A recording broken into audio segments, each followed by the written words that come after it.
నమస్తే అండి. నమస్తే. ఇప్పుడైతే బై ఎలక్షన్స్ జరుగుతున్నాయి కాబట్టి ఎవరు వస్తే మీకు మీ సమస్యలు తీరుస్తారని అనుకుంటున్నారు? నవీన్ యాదవ్ వస్తే తీరుస్తారు అనుకుంటున్నాను. ఎందువల్ల? మా బస్తీ పిల్లగాడు ఆయన. మా పుట్టిన ఊర్లో ఇక్కడ పుట్టిండు, ఇక్కడ పెరిగిండు. నా కొడుకుతో క్లాస్మేట్. అందుకని ఆయన వస్తే మా కష్టాలు ఏమని చెప్పుకుంటే తీరుస్తాడని అనుకుంటున్నాను. అంటే వెంటనే మీరు వెళ్ళగానే మీకు రెస్పాన్స్ అనేది ఉంటుందా ఆయన దగ్గర నుంచి? ఉంటుంది. ఏ టైంలో వెళ్ళినా? ఏ టైంలో వెళ్ళినా, ఎనీ టైం. అంటే ఇంతకుముందు గోపీనాథ్ గారు ఉన్నారు కదా, ఆయన సార్ కూడా బాగా చేశారు. ఇప్పుడు ఆయన లేరు. అంటే ఆయన వైఫ్ వస్తుంది కదా, ఆయన తెలివితేటలు, ఆయన ఇది వేరే. ఆయనది అందరికి వస్తుందని అనుకోము. ఇప్పుడు నవీన్ యాదవ్ ఆయన కూడా మా బస్తీలో పుట్టిన పిల్లగాడు, మాకు తెలుసు. అందుకని ఆయన వస్తే బాగుంటుందని అనుకుంటున్నాం. ఇప్పుడు ఆయనకి ఇద్దాం అనుకుంటున్నాం ఛాన్స్.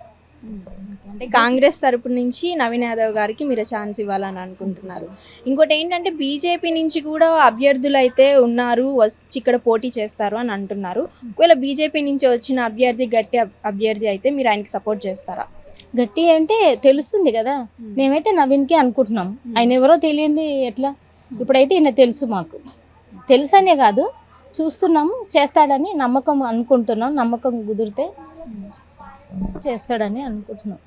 అంటే ఇప్పుడు నవీన్ యాదవ్ గారి దగ్గరికి వెళ్ళిన సమస్య తీరుతుంది అని అనుకొని ఇక్కడ ఈ రెహమత్ నగర్లో తీరిన సమస్య ఏదైనా ఉంటే చెప్పండి. ఇప్పటిదాకా అయితే మేము ఆయన దగ్గరికి వెళ్ళలేదు కదా. ఇప్పుడు ఆయనే దాంట్లో ఎప్పుడు లేడు, ఇప్పుడు వచ్చిండు, తీరుస్తాడు అని నమ్మకం ఉంది.